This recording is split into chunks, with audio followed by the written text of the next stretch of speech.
Assalamualaikum warahmatullahi wabarakatuh. Salam dan bahagia Bapak dan Ibu calon guru penggerak. Saya Nur Hidayah, calon guru penggerak angkatan 11 dari UPT SDN 151 KDP Kabupaten Nrekang, Provinsi Sulawesi Selatan. Pada video kali ini akan menampilkan aksi nyata modul 1.4 Budaya Positif, yaitu diseminasi implementasi budaya positif UPT SDN 151 KDP. Selamat menyaksikan. Mau kita lakukan pada hari ini, dan kepada Ibu yang akan menyampaikan menjadi narasumber pada hari ini, kami persilakan. Silakan Ibu Nur Hidayah.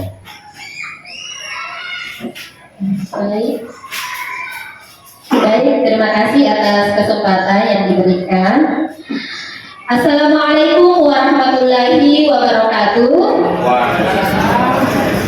Bagaimana kabarnya Bapak dan Ibu guru? Sehat ya? Alhamdulillahirobbilalamin, wassalatu wassalamu ala rasulillah. Pertama-tama dan yang paling utama, marilah kita ucapkan puji dan syukur atas kehadirat Allah Subhanahu wa Ta'ala, atas segala limpahan rahmatnya dan karunia-Nya, sehingga kita dapat berkumpul kembali di tempat ini dalam kegiatan berbagi praktik baik dan dalam hal diseminasi implementasi budaya positif yang ada di UPT SDN 151 KDP. Bersama saya Nur Hidayah, CGP Angkatan 11 dari UPT SDN 151 KDP Kabupaten Nrekang, Provinsi Sulawesi Selatan. Salawat dan taslim hati-hatinya kita kirimkan kepada baginda Rasulullah Muhammad SAW, Nabi panutan terbaik, rahmat bagi kita umat di seluruh alam. Baik teman-teman, pada kesempatan ini saya ingin memaparkan tentang diseminasi implementasi budaya positif di UPT SDN 151 KDP. Ya, budaya sekolah. Apa sih itu budaya sekolah? Mengapa budaya sekolah itu penting? Budaya positif, yakni nilai-nilai keyakinan dan kebiasaan yang ada di sekolah kita yang berpihak pada murid, sehingga murid dapat berkembang menjadi pribadi yang kritis, penuh rasa hormat dan tanggung jawab. Jika kita kaitkan dengan filosofinya di Hajar Dewantara, guru itu ibaratnya seorang petani. Dialah yang memberi pupuk, menyiram, ya, dan tanaman itu ibaratnya adalah siswa kita sendiri. Lanjut, budaya positif. Ya, jika ini adalah di SMP, maka saya ingin tampilkan yang ada di sekolah kita.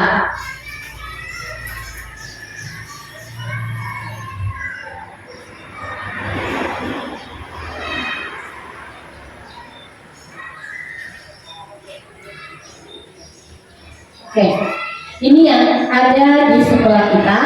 Di antaranya adalah upacara bendera setiap hari Senin, terus ada peduli lingkungan, ada literasi setiap hari Rabu pagi, ada literasi Al-Quran setiap hari Jumat, terus menghargai guru dan teman, merayakan hari guru, serta berdoa sebelum dan sesudah belajar, serta ada, mohon maaf saya tidak menampilkan di sini, sholat berjamaah dan sholat sunnah duha secara berjamaah.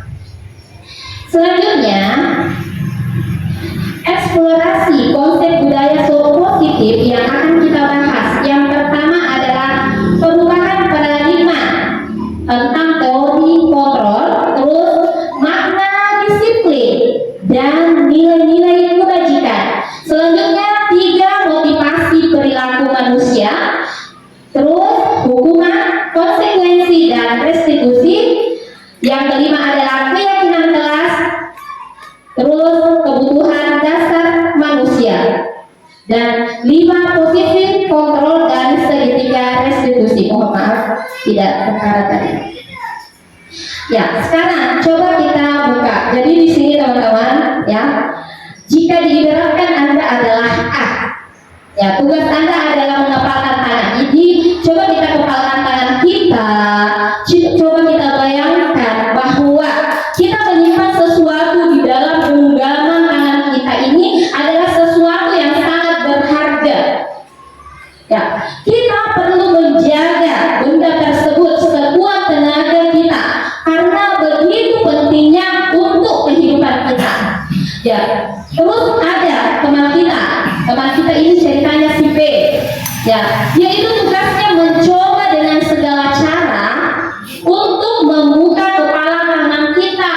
Ya, teman Anda si B ini boleh membujuk kita, terus boleh menghati kita, bahkan menawari kita dengan uang agar Anda bersedia membuka kepala tangan Anda.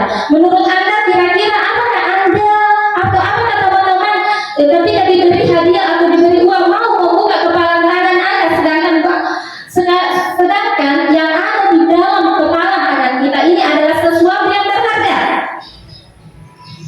Bagaimana teman-teman? Mau atau tidak? Tidak ya. Saya dulu gini. Kalau menurut saya itu kepala tangan itu merupakan simbol mau mempertahankan sesuatu yang sangat berharga di dalam kehidupan seseorang.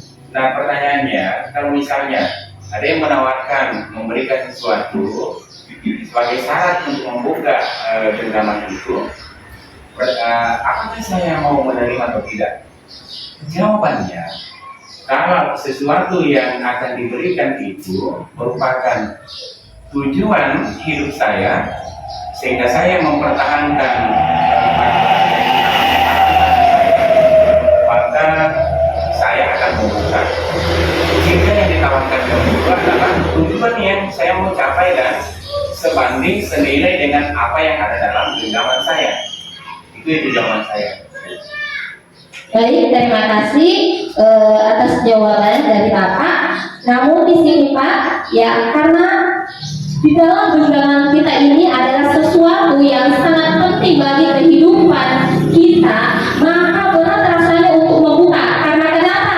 Kehidupan itu kan, ya, jalan itu panjang Pak. Ya, jika hanya sekedar kenikmatan sesaat, saya rasa itu ya tidak sebanding dengan apa untuk membuka tangan saya Pak. Menurut saya seperti itu. Bagaimana teman-teman?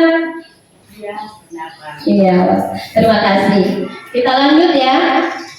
Perubahan paradigma tentang teori kontrol. Ya, di sini teman-teman ada teori-teori ya tentang bagaimana mengontrol. Ya, anggapan orang dulu itu guru lah yang mengontrol murid. Apa kira-kira di zaman sekarang itu masih berlaku teman-teman?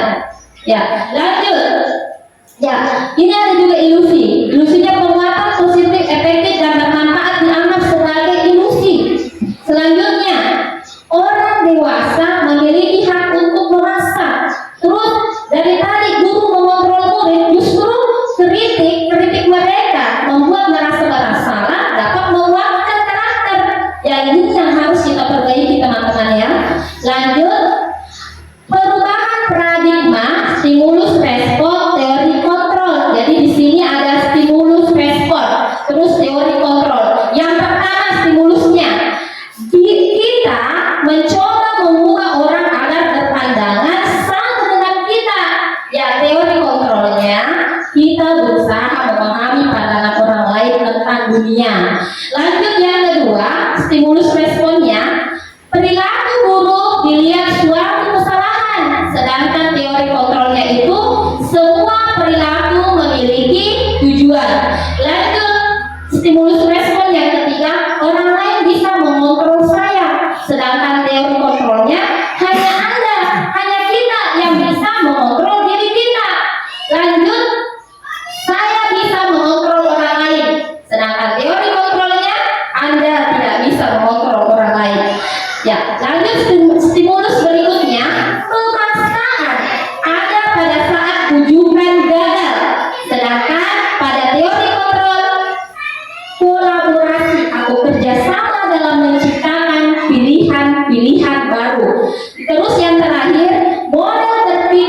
menang atau kalah, sedangkan di teori kontrol itu model berpikir menang-menang. Lanjut, makna disiplin yang berasal dari bahasa Latin disciplina yang artinya belajar. Disiplin diri membuat orang menggali potensinya menuju sebuah tujuan apa yang dia hargai. Namun dalam budaya kita, makna kata disiplin telah berubah menjadi sesuatu yang dilakukan seseorang pada orang lain untuk mendapatkan kepatuhan. Kecenderungan umum adalah menghubungkan kata disiplin dengan ketidaknyamanan, bukan dengan apa yang kita hargai atau pencapaian atau suatu tujuan mulia. Jadi kadang kita membuat suatu aturan cuma untuk agar anak itu patuh kepada kita. Padahal seharusnya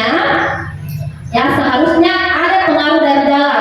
Ya harus kita tampakkan keyakinan dari anak itu supaya bukan ketika nanti disuruh oleh gurunya baru mau menaati.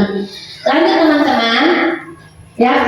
Menurut Bapak Pendidikan kita di Hajar Dewantara, di mana ada kemerdekaan, disitulah harus ada disiplin yang kuat. Sungguh pun disiplin itu bersifat self-discipline, yaitu kita sendiri yang mewajibkan kita dengan sekeras-kerasnya, tetapi itu sama saja.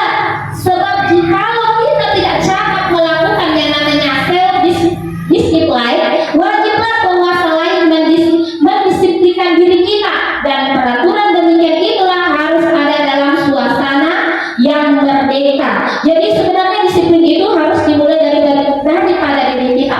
Namun jika kita tidak bisa mendapatkan disiplin itu, maka kita bisa mendapatkan itu dari orang lain. Misalnya, jika murid kita tidak bisa disiplin, maka carilah guru yang bisa menjadi contoh atau teladan terbaik dari anak-anak kita. Pasti bilang, guruku kalian rajin, guruku tidak malu minta maaf. Jadi seperti itu teman-teman. Selanjutnya, seseorang yang memiliki disiplin diri berarti mereka bisa bertanggung jawab terhadap apa yang akan dilakukannya, karena mereka mendasarkan tindakan mereka pada nilai-nilai kebajikan universal. Selanjutnya, nilai-nilai kebajikan universal yaitu sifat-sifat positif manusia merupakan tujuan mulia yang ingin dicapai setiap individu. Nilai-nilai tersebut bersifat universal dan lintas bahasa, suku, bangsa, agama, dan latar belakang. Menurut Dr. William Glasser pada teori kontrol sekitar tahun 1984, bahwa setiap perilaku atau perubahan memiliki suatu tujuan. Sedangkan menurut Diane Gosser 1998, dengan mengaitkan nilai-nilai kebajikan yang diyakini seseorang, maka motivasi intrinsiknya akan terbangun sehingga menggerakkan motivasi dari dalam untuk dapat mencapai tujuan mulia yang diinginkan. Di sini teman-teman, motivasi intrinsiknya itu maksudnya motivasi yang lahir dalam diri mereka, bukan karena paksaan dari orang lain. Selanjutnya, nilai-nilai kebajikan yang ingin dicapai oleh setiap anak Indonesia kita kenal dengan yang namanya profil pelajar Pancasila, yaitu beriman, bertakwa kepada Tuhan Yang Maha Esa dan berakhlak mulia, mandiri, bernalar kritis, berkebinekaan global, bergotong royong, dan kreatif. Selanjutnya, disiplin positif. Apa sih itu disiplin positif? Yaitu salah satu cara menerapkan disiplin yang bertujuan untuk menumbuhkan kesadaran serta memperdayakan murid untuk melakukan sesuatu tanpa adanya ancaman, hukuman, atau penghargaan. Seperti tadi yang saya katakan bahwa harus ada kesadaran dari diri anak itu sendiri, faktornya dari dalam. Lanjut, teori motivasi perilaku manusia. 3 teori motivasi perilaku manusia. Yang pertama,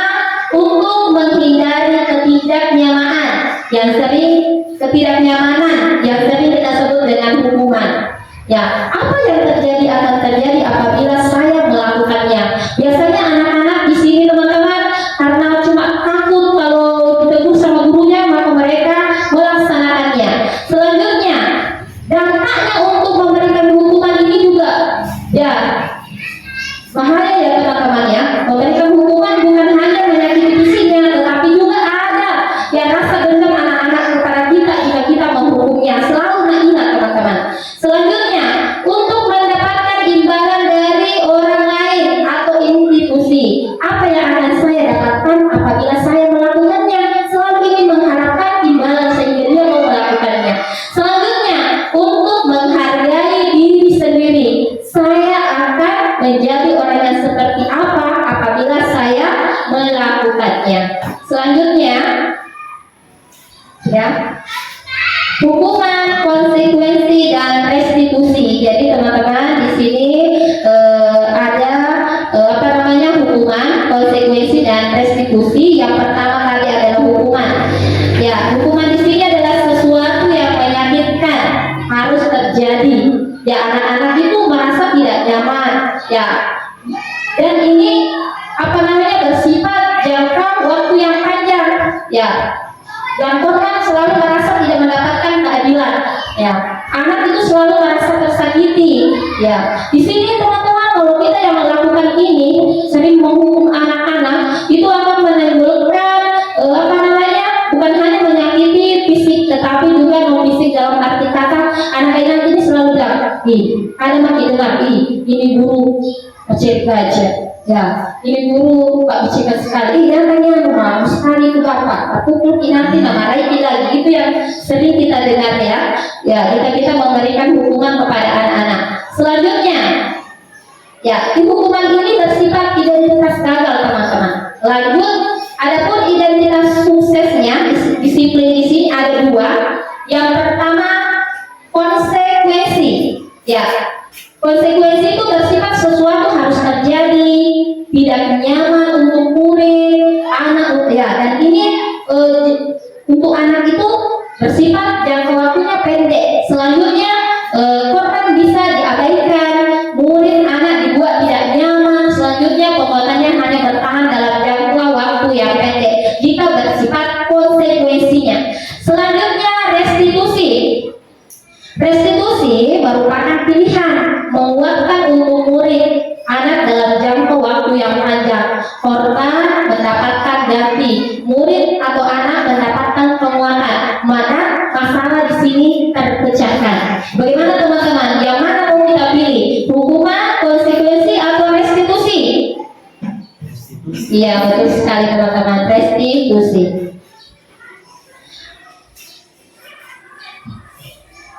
Ya, selanjutnya, berdasarkan bagian di atas, maka kita bisa menyimpulkan bahwa hukuman bersifat tidak terencana atau tiba-tiba.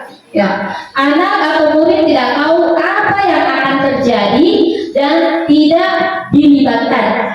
Hukuman bersifat satu arah. Ya, dari pihak guru yang memberikan dan murid hanya menerima suatu hukuman tanpa suatu kesepakatan atau pengarahan dari pihak guru, baik sebelum atau sesudahnya. Hukuman yang diberikan bisa berupa fisik maupun psikis.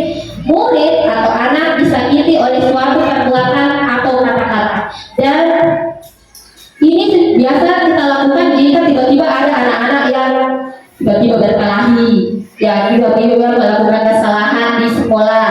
Ya, lanjut. Sementara disiplin dalam bentuk konsekuensi sudah terencana atau sudah disepakati, sudah dibahas dan disetujui oleh murid dan guru. Umumnya bentuk-bentuk konsekuensi dibuat oleh pihak guru atau sekolah, dan murid sudah mengetahui sebelumnya konsekuensi yang akan diterima bila ada pelanggaran. Pada konsekuensi, murid tetap dibuat tidak nyaman untuk jangka waktu yang pendek.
Restitusi juga merupakan proses kolaboratif yang mengajarkan murid untuk mencari solusi, yang mengajarkan murid untuk mencari masalah mereka dan solusi dari masalah mereka, dan membantu murid berpikir tentang orang seperti apa yang mereka inginkan dan bagaimana mereka harus memperlakukan orang lain menurut dosen tahun 2004.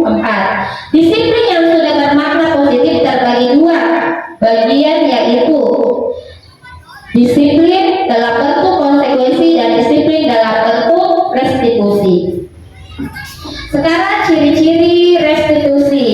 Yang pertama, bukan untuk menebus kesalahan, namun belajar dari kesalahan. Yang kedua, memperbaiki hubungan.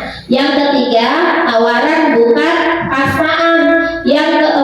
Selanjutnya, restitusi menuntut untuk melihat ke dalam diri.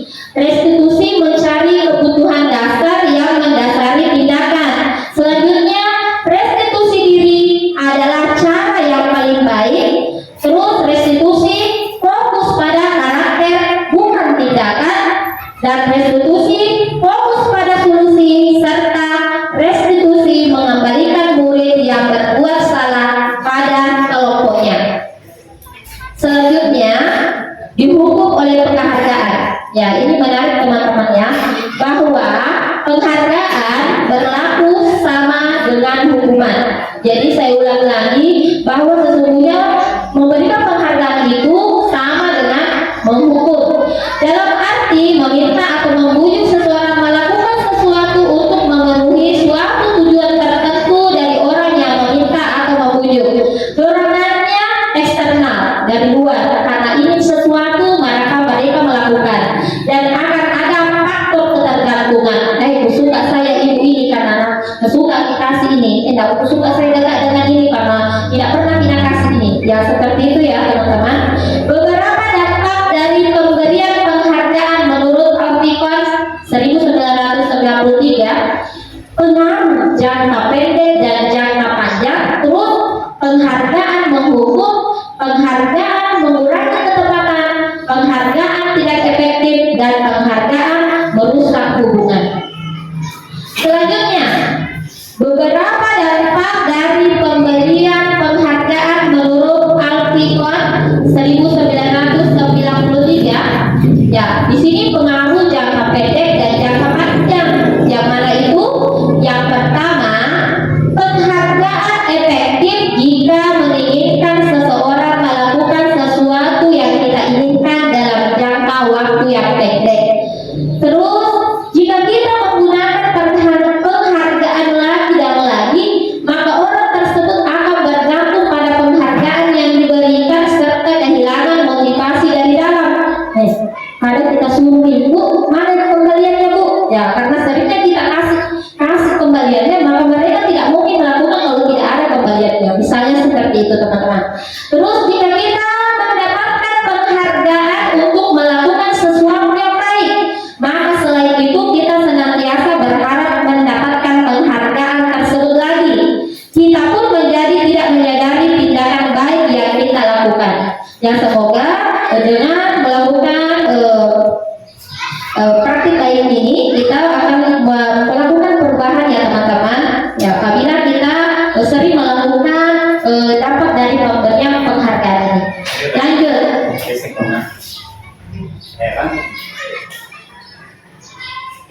Ya, beberapa dampak dari pemberian penghargaan menurut Alfikon 1993. Penghargaan mengurangi ketepatan. Risetnya, anak-anak diminta mengingat kata-kata tertentu, kemudian mereka diminta mengambil kartu yang berisi kata-kata yang diingat tersebut setiap kali muncul. Beberapa anak diberikan permen setiap mereka memberikan jawaban yang benar, dan sebagian yang lain hanya diberitahu saja bila jawaban mereka benar. Apa hasilnya? Anak-anak yang mendapatkan permen tadi, ya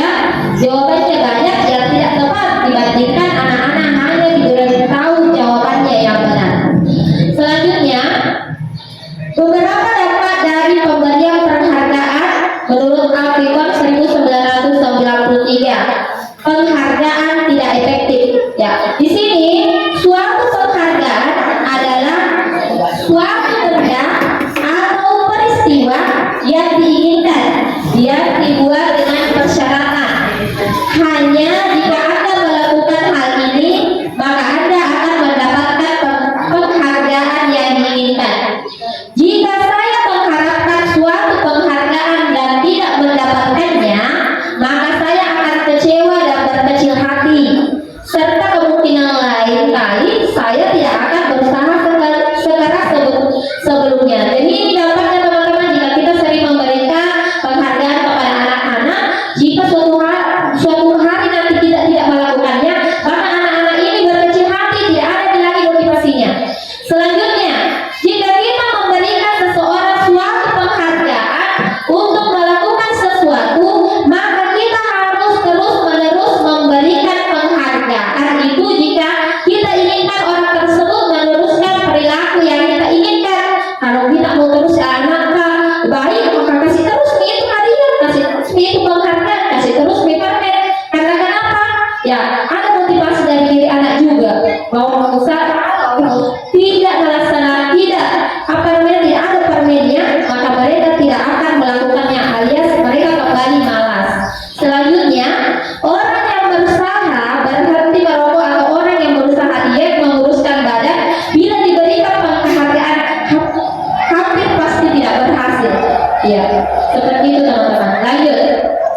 Beberapa dampak dari pemberian penghargaan yang ini, yakni penghargaan merusak hubungan.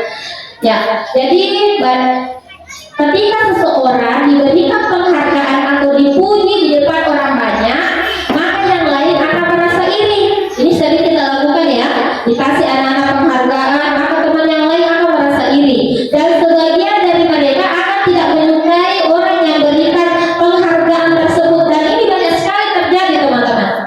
Lanjut, jika seorang guru sering memberikan penghargaan kepada murid-muridnya, besar kemungkinan murid-muridnya termotivasi hanya untuk menyenangkan gurunya. Mereka tidak akan bersikap jujur kepada guru. Ya, selanjutnya, penghargaan menciptakan persaingan di dalam kelas dan persaingan menciptakan kecemasan. Selanjutnya, mereka yang percaya bahwa mereka tidak memiliki kesempatan untuk mendapatkan penghargaan, maka mereka akan berhenti mencoba. Jangan bisa saya kerjain, mau sepintar nih, dia selalu dapat jadi 100. Seperti itu ya teman-teman.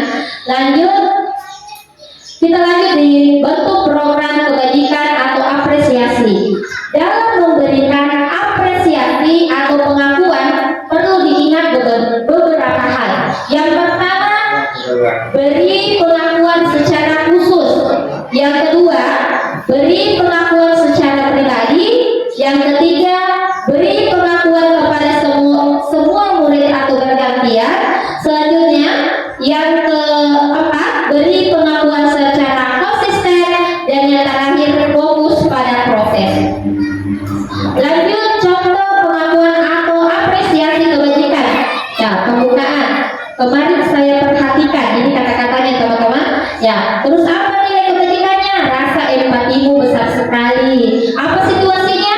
Pada saat menolong murid baru di kelas kita. Selanjutnya, saya menghargai dan terima kasih untuk. Itu kata-kata ya teman-teman untuk melakukan yang namanya pengakuan atau apresiasi. Terus nilai kebajikannya, saya menghargai. Nilai kebajikannya di situ kepedulian. Terus pembukaannya terima kasih untuk. Apa nilai kebajikan yang ingin kita capai di situ? Rasa tanggung jawabmu. Selanjutnya, apa situasinya? Pada nilai kebajikan kepedulianmu pada saat kamu membantu teman-temanmu di tugas kelompok misalnya. Terus di nilai kebajikan rasa tanggung jawab, situasinya pada saat kamu memungut kertas-kertas yang berserakan di lantai atau sampah yang ada di halaman maupun di dalam kelas. Selanjutnya, budaya positif. Ya, di situ ya ada peraturan kelas ya teman-teman ya. Terus yang warna pink itu adalah peraturan kelas, kemudian di warna hijau itu adalah keyakinan kelas, dilanjut dengan lingkungan positif, maka ya itulah yang disebut dengan budaya positif. Selanjutnya, keyakinan kelas. Apa yang melatar belakangi? Yaitu pembentukan keyakinan kelas ini dari pemikiran Ki Hajar Dewantara mengenai disiplin positif, di mana disiplin positif merupakan salah satu unsur budaya positif. Keyakinan kelas adalah sesuatu yang berasal dari keinginan untuk membentuk budaya positif. Untuk mencapai terbentuknya budaya positif, maka harus dicapai terlebih dulu disiplin positif. Jadi teman-teman, untuk membentuk yang namanya budaya positif di sekolah, terlebih dahulu kita terapkan yang namanya disiplin positif. Lanjut, disiplin menurut Ki Hajar Dewantara bisa dicapai ketika ada disiplin diri. Ya, seseorang dengan motivasi internal bisa mencapai kemerdekaan dalam belajar dan memiliki disiplin yang kuat. Disiplin diri ini lahir dari yang namanya keyakinan ya teman-teman. Selanjutnya, keyakinan kelas ini bersifat lebih abstrak, berisi nilai-nilai kebajikan yang diyakini secara universal. Jika dikaitkan dengan materi sebelumnya, maka itu berkaitan dengan nilai-nilai yang ada di profil pelajar Pancasila. Selanjutnya, keyakinan kelas. Mengapa keyakinan kelas itu penting? Nah, sebelum membuat keyakinan kelas, maka terlebih dahulu membuat yang namanya kesepakatan kelas. Kesepakatan kelas ini merupakan aturan norma yang dibuat oleh guru dan siswa bersama-sama untuk menciptakan yang namanya lingkungan belajar yang kondusif. Kesepakatan kelas yang menuntut nilai-nilai positif akan berujung pada keyakinan kelas. Keyakinan kelas merupakan kesepakatan kelas yang diyakini bersama oleh guru dan murid selama proses pembelajaran. Ya, selain daripada yang di atas teman-teman, tujuan adanya keyakinan kelas itu sendiri adalah agar pembelajaran kita aman, nyaman, dan berjalan sesuai dengan yang diharapkan. Lanjut, kesepakatan kelas dan keyakinan kelas. Ya, di atas itu dipaparkan bahwa kesepakatan kelas itu mendengarkan ketika guru atau teman ketika sedang berbicara. Selanjutnya, tidak menyela pembicaraan. Selanjutnya, mengangkat tangan jika hendak berpendapat. Terus datang dan pulang tepat waktu.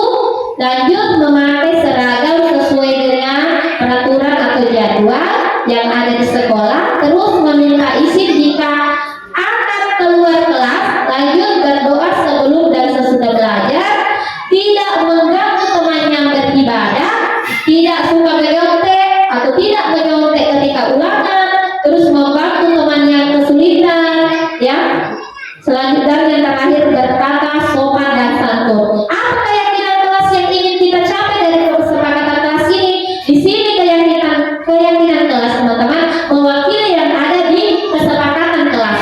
Yang pertama, menghormati diri sendiri dan orang lain. Misalnya tadi mendengarkan ketika guru atau teman sedang berbicara. Terus saling menyayangi, termasuk di sini membantu teman yang kesulitan. Bukan berarti mengasihi dia teman tak pekerjaannya, bukan yang seperti itu ya teman-teman.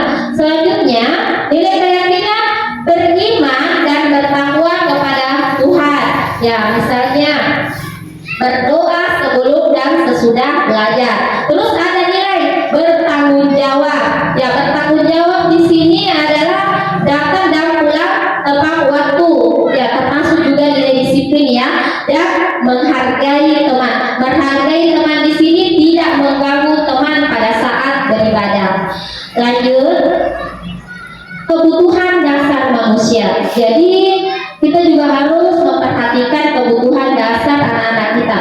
Kebutuhan untuk bertahan hidup atau survival, yaitu kebutuhan bertahan hidup. Survival ini merupakan kebutuhan yang bersifat fisiologis untuk bertahan hidup, misalnya yang berkaitan dengan kesehatan, rumah, apalagi jika berkaitan dengan makanan.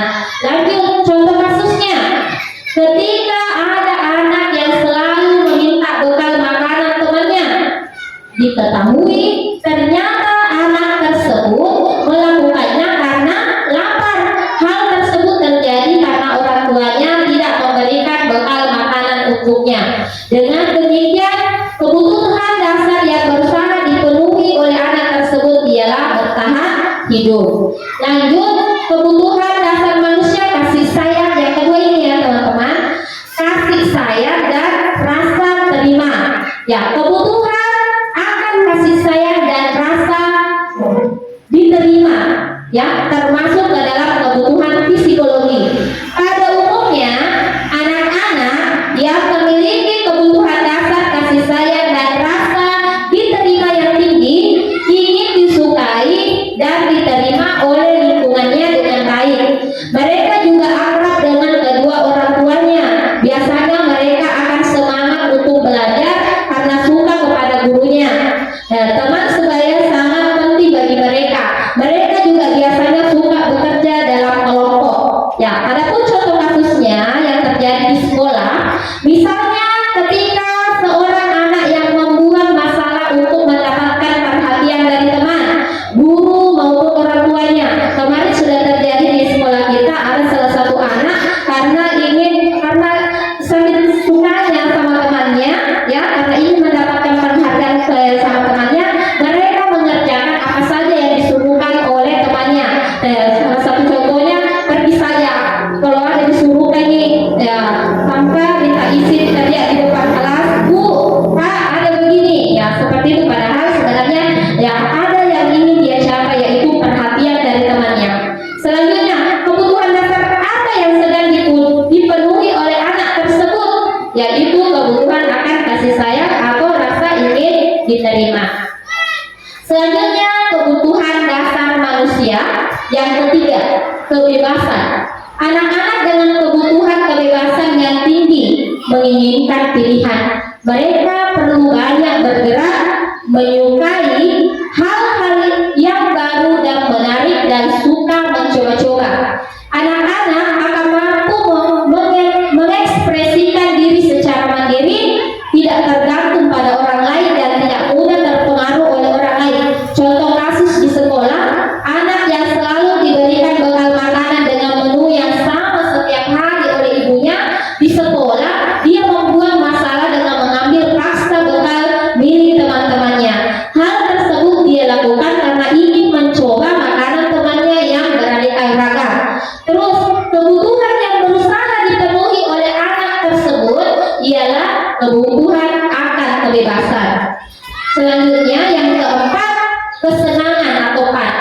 Kebutuhan akan kesenangan atau fun adalah kebutuhan untuk mencari kesenangan bermain dan tertawa. Kebutuhan ini muncul sejak dini, kemudian terus berkembang hingga dewasa. Biasanya anak-anak suka bermain. Saat mereka bermain, mereka secara tidak langsung mempelajari keterampilan hidup yang penting. Anak-anak dengan kebutuhan dasar kesenangan yang tinggi biasanya ingin menikmati apa yang mereka lakukan. Mereka juga bisa berkonsentrasi tinggi saat mengerjakan hal yang disenangi. Mereka suka permainan, mengoleksi barang, suka berburu, suka melucu, dan juga menggemaskan. Contoh kasus di sekolah, ketika ada anak yang sedang mengganggu temannya, anak tersebut merasa jika ekspresi teman saat kesal terlihat lucu, maka kebutuhan yang berusaha dipenuhi oleh anak tersebut ialah kebutuhan kesenangan atau fun. Lanjut, yang terakhir adalah penguasaan atau power. Kebutuhan dasar manusia pada penguasaan atau power ini merupakan kebutuhan pengakuan atas kemampuan yang berhubungan dengan kekuatan atau mencapai sesuatu, menjadi kompeten, menjadi terampil, diakui oleh prestasi dan keterampilan yang dimiliki, dapat membuat pencapaian dihormati, didengarkan, meninggalkan pengaruh, dan memiliki rasa harga diri. Anak-anak yang memiliki kebutuhan dasar akan penguasaan yang tinggi biasanya selalu ingin menjadi pemimpin. Mereka juga suka mengamati sebelum mencoba hal baru dan merasa kecewa bila melakukan kesalahan. Mereka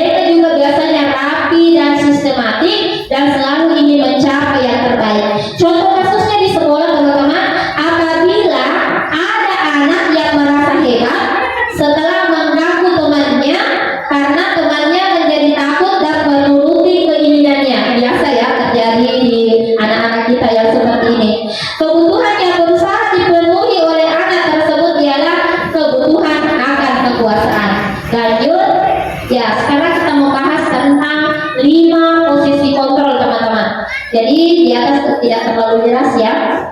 Ya, yang pertama ya ada di situ identitas gagal. Jadi ada motivasi eksternal. Di sini motivasi eksternal teman-teman dianggap sebagai identitas gagal. Ya, karena perilaku kontrolnya bersifat negatif. Sedangkan motivasi intrik ya identitas berhasil sukses. Ya di sini perilaku kontrol positif dan mengontrol ya kontrol diri. Di sini ada 5 teman-teman, 5 posisi kontrol. Yang pertama adalah penghukum, yang kedua adalah membuat orang merasa bersalah, yang ketiga adalah teman, yang keempat adalah pemantau, dan yang terakhir adalah manajer. Ya, di sini guru berbuat. Ada contohnya ya teman-teman ya, guru berbuat. Ya.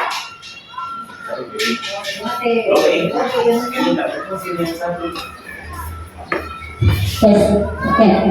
Guru berbuat, menghardik, menunjuk-nunjuk, ya, menyakiti atau menyindir. Jadi ketika anak-anak melakukan kesalahan, ya kamu memang begini, memang nakal ya, seperti itu sebenarnya menghukum. Meskipun lewat kata-kata teman-teman, tapi bukan ya, mungkin tidak secara fisik, tetapi menyakiti dari dalam hati mereka sehingga menimbulkan rasa dendam kepada anak-anak. Terus membuat orang merasa bersalah. Ya, kata-katanya seperti ini ya teman-teman. Ya, berceramah, menunjukkan kekecewaan mendalam. Ya, contoh kalimatnya, kamu sudah mengecewakan ibu. Ya, kamu kemarin dibikin kontrol sebagai teman, membuat alasan-alasan murid-muridnya. Ya, guru berbuat membuat alasan-alasan untuk muridnya. Contoh kata-katanya, lakukan untuk bapak. Ya sudah nanti bapak bantu bereskan. Seperti itu. Lanjut, perilaku kontrol positif memantau. Di sini menghitung dan mengukur. Ya, guru berbuat menghitung dan mengukur. Contoh kata-katanya seperti ini. Apa peraturannya? Apa konsekuensinya? Apa yang telah kamu lakukan? Apa yang terjadi sekarang jika anak-anak melakukan kesalahan? Selanjutnya, identitas berhasil atau sukses dari kontrol diri yang dari posisi kontrol manajer. Ya, pengajuan pertanyaan, lakukan pengajuan pertanyaan seperti apa yang kita yakini, apa yang kita yakini, apa kamu meyakini hal tersebut? Terus kalau kamu meyakini hal tersebut, kamu kan harus memperbaikinya. Misalnya kalau kami memperbaikinya, jadi kira-kira hal apa yang harus kamu lakukan untuk melakukan memperbaiki kesalahanmu tersebut. Selanjutnya, segitiga restitusi. Segitiga restitusi adalah salah satu jenis restitusi yang merupakan proses dialog yang dilakukan oleh guru ataupun orang tua agar menghasilkan anak yang berkarakter mandiri, bertanggung jawab, konsekuen, dan berkomitmen untuk menjadi diri yang melaksanakan budaya positif. Selanjutnya, ini bentuk segitiga restitusi ya teman-teman. Yang pertama adalah menstabilkan identitas. Ya, seperti misalnya kita dengar dulu anak-anak berbicara, kemudian menjelaskan apa masalahnya. Ya, terus kita sebagai guru mengatakan tidak ada manusia yang sempurna. Terus setiap orang pernah melakukan kesalahan. Adapun validasi tindakan yang salah, ya misalnya ketika kita mendengarkan alasan anak-anak itu, maka kita mengatakan seperti ini, kamu tentu punya alasan sehingga kamu melakukan hal tersebut. Terus adakah cara yang lebih efektif ya sehingga kamu tidak mengulanginya lagi. Terus yang ketiga, menanyakan keyakinan. Ya, menanyakan keyakinan apa yang kita sepakati. Ya, kita menanyakan kembali kepada anak-anak, waktu perbuatan tersebut tidak sesuai dengan keyakinan ini ya. Ya, terus bayangan tentang kelas ideal. Ya, selanjutnya, kenapa restitusi itu penting? Ya, kenapa restitusi itu penting? Karena bagian dari segitiga restitusi yang memiliki tujuan untuk merubah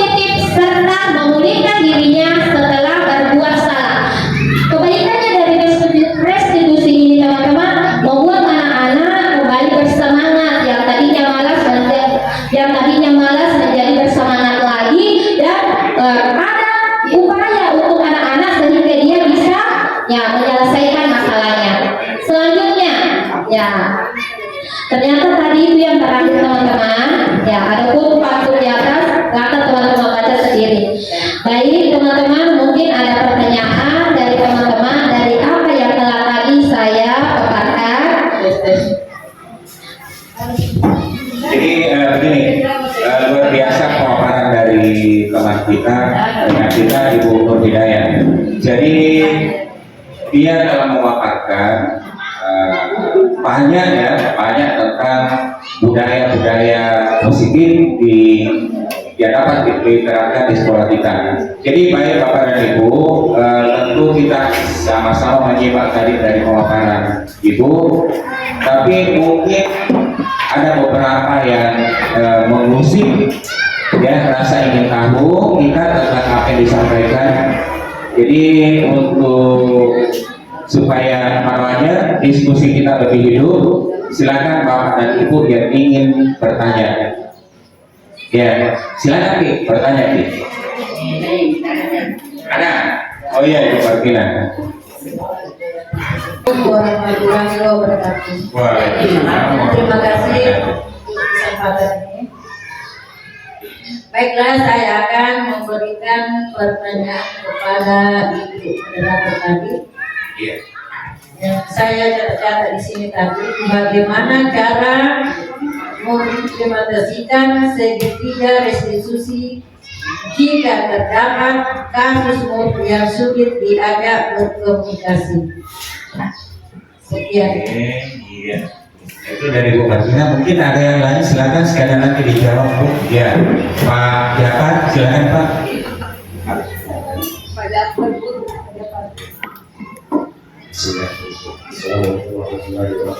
Waalaikumsalam warahmatullahi wabarakatuh.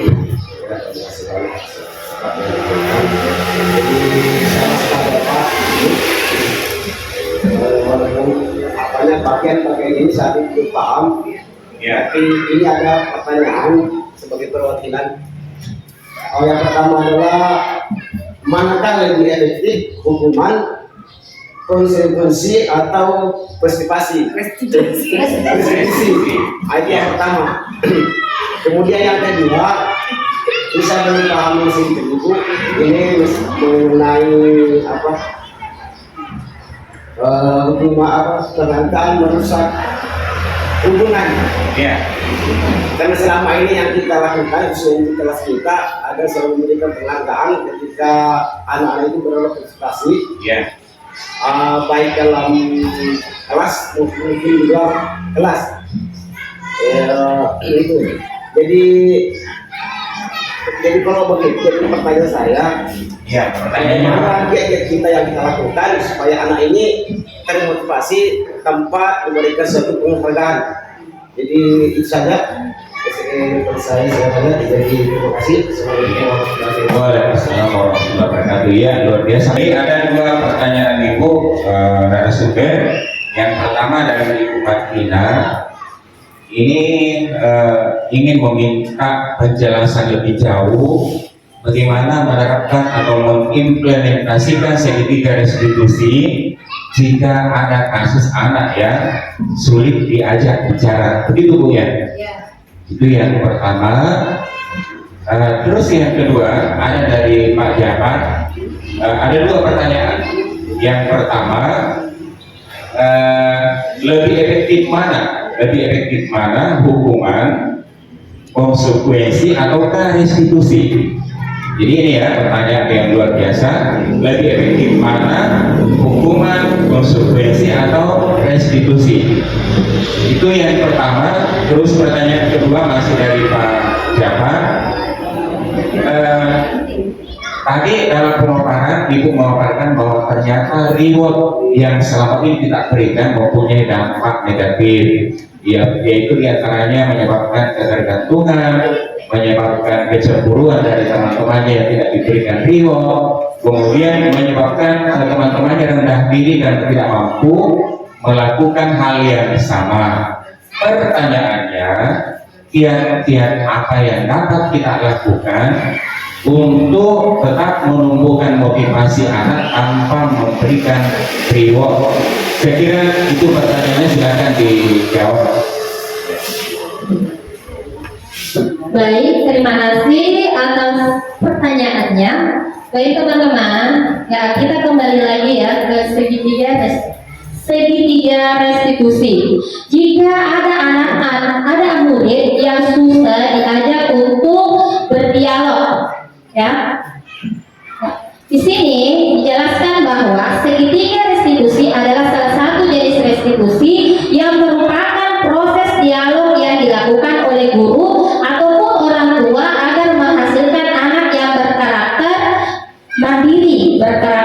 diri, bertanggung jawab, konsekuen, dan berkomitmen untuk menjadi diri yang melaksanakan budaya positif. Saya mungkin kembalikan lagi kepada Ibu yang berdialog ini, maksudnya seperti apa Bu? Apa yang susah bicara, atau yang berkebutuhan khusus, atau memang yang anak-anak yang masih mencari karakter dirinya? Dan seperti yang di kelas 1 ada yang susah berbicara. Ya. Ada yang kalau berbicara kalau Tidak jelas sih bicara. Iya. Ya. Oh, beda pelayanan. Iya, beda pelayanan ternyata. Baik Ibu ya, jadi di segitiga distribusi itu, kita itu mengutamakan yang anak-anak yang mengalami kesulitan dalam belajar. Adapun mungkin yang Ibu maksud itu anak-anak yang faktornya dari dalam dirinya Ibu. Dari maksudnya untuk hal ini bukan gurunya yang harus ditempati untuk memperbaikinya, tapi dari orang tuanya juga, karena memang PR kita terlalu berat ya. Ketika di TK anak-anak tidak dianjurkan untuk membaca, tapi di SD langsung diberikan tugas. Sedangkan di kelas 1 itu kita menghadapi anak-anak yang untuk berbicara saja sulit. Ya, seperti itu. Mungkin seperti itu Bu jawabannya. Iya. Bagaimana dengan Ibu? Sudah diterima? Oke, terima kasih Ibu.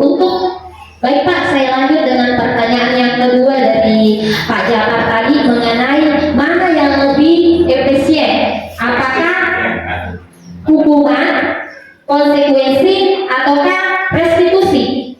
Ya, hukuman itu Pak, ya bukan kalau kita memberikan hukuman kepada anak-anak itu karena atas dasar sepihak kita di guru yang membuat peraturan dan anak-anak yang harus melakukan. Di sini hukuman bersifat itu pengaruh luar, ya. Dan pada saat kita melakukan hukuman, meskipun ceritanya bukan untuk dipukul, tidak ditendang atau disakiti, tapi ingat Pak, ada hatinya anak-anak ini bisa menimbulkan rasa dendam, ya, dalam diri mereka. Terus pada konsekuensi, ya konsekuensi memang ini ada dibuat karena adanya kesepakatan antara guru dan anak, tapi ini sifatnya pendek. Biar pendek, paling begini juga nanti hukumannya. Ya, terus direstitusi. Ya, pada saat restitusi ini ya, ketika kita melakukan restitusi, ya anak di sini tidak merasa mendapatkan yang namanya tekanan dari gurunya. Ya, anak dibuat untuk melakukan sesuatu ya untuk memperbaiki kesalahannya, mengembalikan semangatnya itu anak-anak. Ya, agar apa? Agar mereka jika malas menjadi rajin, jika mereka tadi sering melakukan kesalahan, mereka bisa memperbaiki. Jadi kalau di restitusi itu faktornya dari dalam diri mereka. Ya, makanya di sini kita guru dituntut untuk menjadi teladan yang baik untuk anak-anak kita, supaya anak-anak kita bisa mencontoh kita. Guru saja, kita menjadi teladan bagi mereka, sehingga mereka juga ada kesadaran dalam diri mereka tentang tanggung jawabnya. Baik, selanjutnya yang tadi Pak pertanyaan nomor Yang kedua, yang kiat-kiat apa yang bisa dilakukan? ya kiat-kiat apa yang bisa dilakukan? Motivasi anak tanpa benar. Ya betul, untuk memotivasi anak agar tidak selalu mengharap yang namanya penghargaannya Pak ya. Iya, jadi Pak Bu, ini ada faktor dari dalam diri anak itu sendiri, dan juga agar anak kita sebagai guru tidak tahu dulu kebutuhan apa yang dibutuhkan anak kita ini, ya. Misalnya pada saat belajar kita selalu memberikan penghargaan kepada yang pintar, maka anak yang bodoh bilangnya jangan minta yang selalu diri satu, dia mau yang kerja pasti benar itu, ya. Kita mau yang kerja tidak selalu tujuh ibu, ya. Bagaimana caranya kita memperbaiki hal ini supaya anak-anak tidak berpikiran seperti ini, tidak selalu penghargaan, lihat kembali lagi yang namanya kebutuhan anak, ya. Kita kembali di segitiga institusinya, tanya kita yang nak saya juga dulu seperti itu, susah kalau belajar nak, tidak ada di orang langsung pintar, ya. Tidak ada manusia yang sempurna, ya. Setiap orang pernah melakukan kesalahan. Terus yang kedua ada validasi tindakannya yang salah, ya. pasti ada alasanmu nak. Kenapa tidak selalu mengharap dan tidak tahu ibu? Ya, ya. Selanjutnya ada cara yang lebih efektif. Ya, siapa tahu ibu bisa membantu. Ada cara yang lebih efektif. Ya, selanjutnya menanyakan keyakinan. Ya, kira-kira kalau melakukan itu nak, keyakinan apa yang sesuai dengan yang kamu lakukan yang sudah ada di kesepakati di kelas? Ya, kembali lagi di situ bu. Nah, percaya diri, semangat ya tadi, bertanggung jawab. Kembalikan kepada anak-anak bahwa tugas utama anak-anak itu bukan mendapatkan hadiah, tapi ya bertanggung jawab sebagai seorang murid. Mungkin seperti itu Pak. Bagaimana? Saya kembalikan kepada Pak Japar. Bagaimana Pak? Bisa diterima? Ya, terima kasih banyak. Saya kembalikan kepada Bapak Moderator. Jadi luar biasa pertanyaannya apa namanya dari teman-teman. Kemudian penjelasan dari narasumber juga itu sudah membuka wawasan teman-teman. Sedikit saya berikan penguatan tentang reward ya dari Pak Japar tadi itu, bagaimana dia untuk tetap menumbuhkan motivasi anak tanpa memberikan hadiah, imbalan atau reward. Karena yang selama ini kita lakukan ya sudah membudaya di mana-mana bahwa apabila anak melakukan satu hal baik, prestasi atau telah membantu kita, biasanya kita memberikan reward. Contoh tadi disampaikan oleh ibu, disuruh membelikan sesuatu, harganya misalnya 8.000. Setelah anak datang membawakan barang, menyerahkan uang 2.000, biasanya kita katakan ambil itu nak, yang 2.000. Tanpa sadar, ya kita telah menanamkan dalam alam bawah sadar anak bahwa apabila kita menyuruh untuk membelikan sesuatu, selalu mengharapkan ada kembalian. Nah, jika satu waktu karena memang uang pas, harga belanjanya juga sama dengan uang yang kita berikan, tentu anak-anak ini merasa sedikit agak berbeda dengan yang kemarin-kemarin. Nah, terkait dengan reward ini Pak, ada kegiatan begini. Pertama, tapi memang agak berat ini Pak, karena kita harus memulai dari merubah mindset kita. Yang pertama, kita gali dulu keyakinannya anak. Apabila ada anak yang melakukan satu kebaikan, prestasi, atau hal-hal apa yang menurut kita baik, kita gali dulu keyakinannya, kita dialog Pak. Kita dialog, nah kira-kira apa yang memotivasi kamu melakukan ini? Jika jawabannya saya melakukan ini Pak, Bu, karena ingin mendapatkan pujian, kita lagi berikan pertanyaan lanjutan. Kita itu bertindak seakan-akan sebagai intel, sebagai reserse, sebagai polisi, ya. Jadi kalau misalnya kamu melakukan itu lalu tidak dihargai, tidak diakui, apakah kamu akan melakukan lagi? Tentu tidak Pak. Ya, jadi kamu melakukan bukan karena kebutuhanmu dan seterusnya. Bagaimana metode kita mencari keyakinan hati itu sehingga jawaban yang kita butuhkan, saya melakukan itu, Pak, saya melakukan itu karena menganggap hal itu adalah hal yang baik.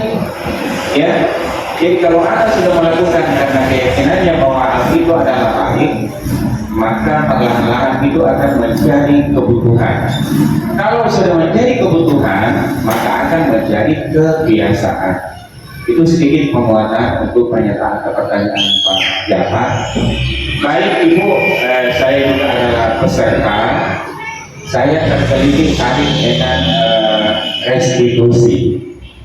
Ya, yaitu ada 3 langkah yang Ibu sampaikan tadi, ada 3 langkah ya. Yang terakhir tadi itu adalah keyakinan ya. Keyakinan kan yang kedua adalah validasi kesalahan. Nah, ada kasus begini Ibu. Ada anak yang tanpa ditanya semua guru sudah tahu. Semua guru sudah tahu.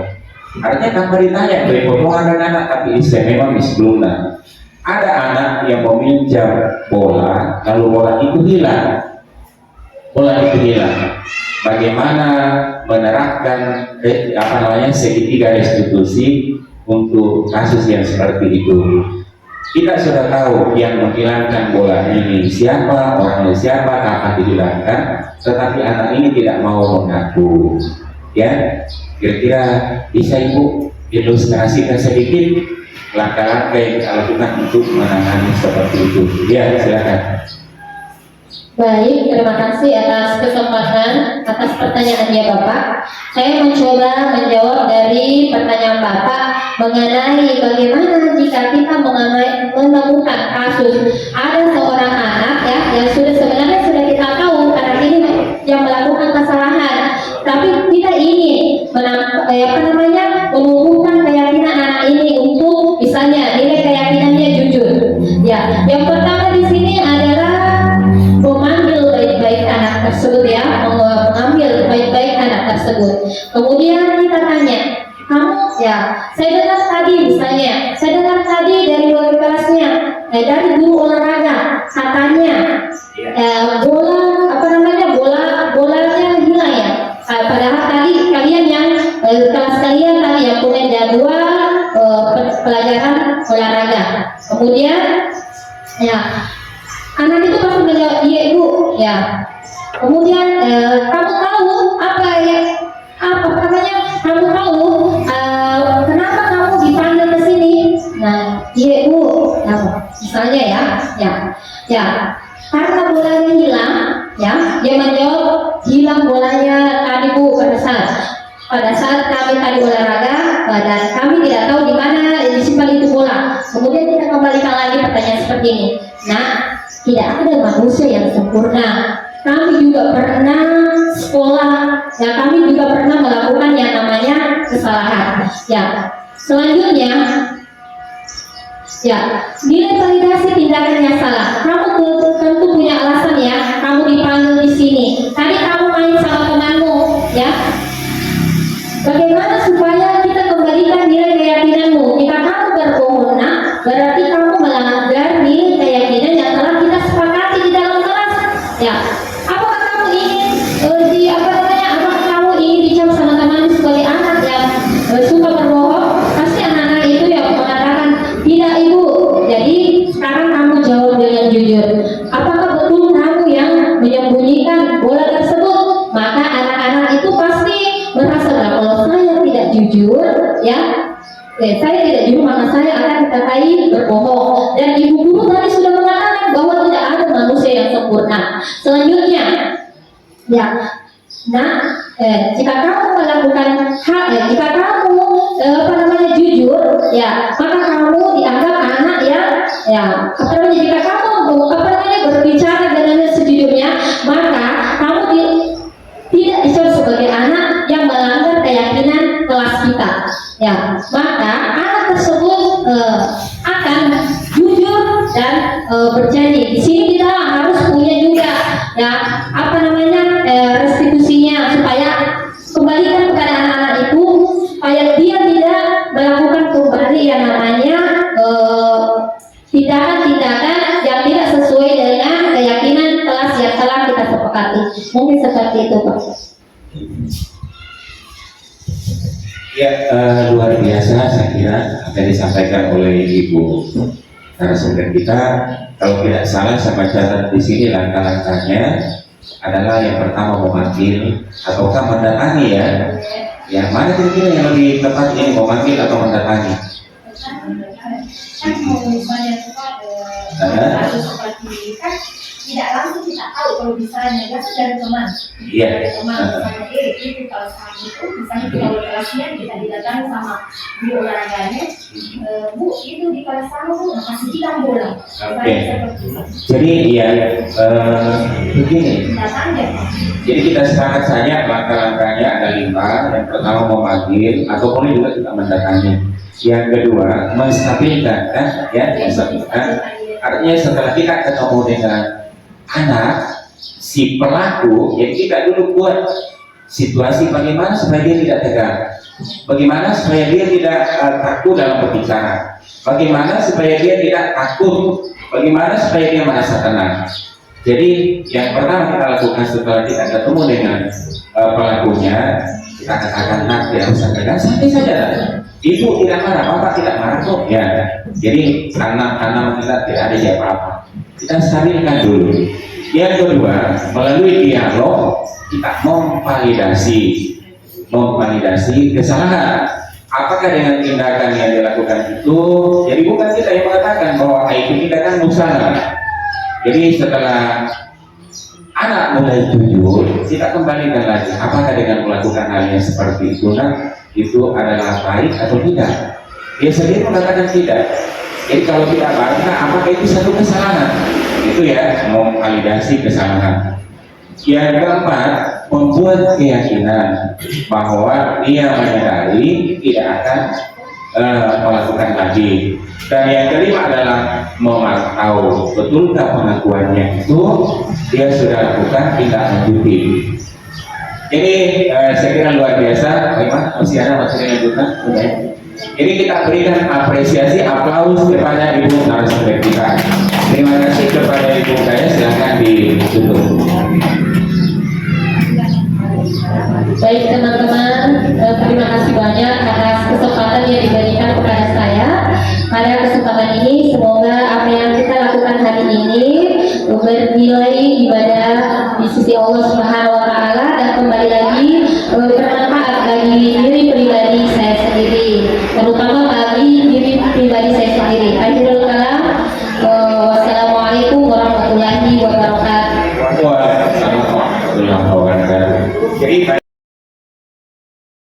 Assalamualaikum warahmatullahi wabarakatuh.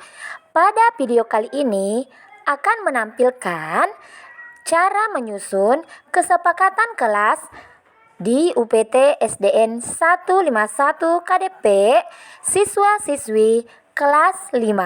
Selamat menyaksikan.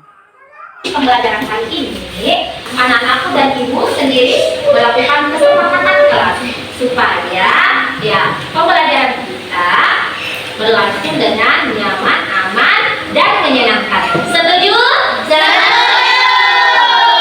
Baik, anak-anakku tentu punya cita-cita atau impian kelas kalian masing-masing. Seperti apa sih kelas impian kalian? Coba ceritakan. Angkat tangan yang bisa. Saya. Apa Nada? Silakan. Bersih. Kelas yang bersih. Apalagi?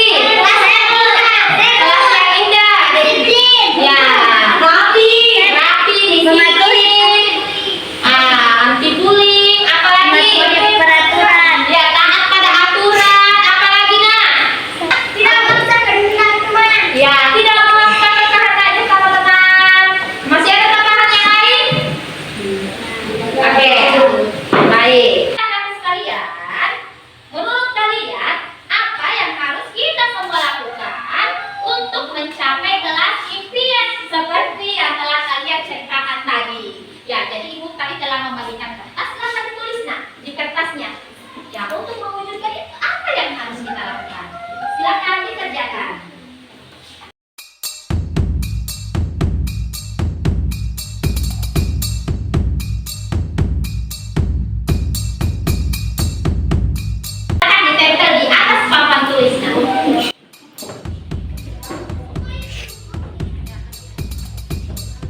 tadi mau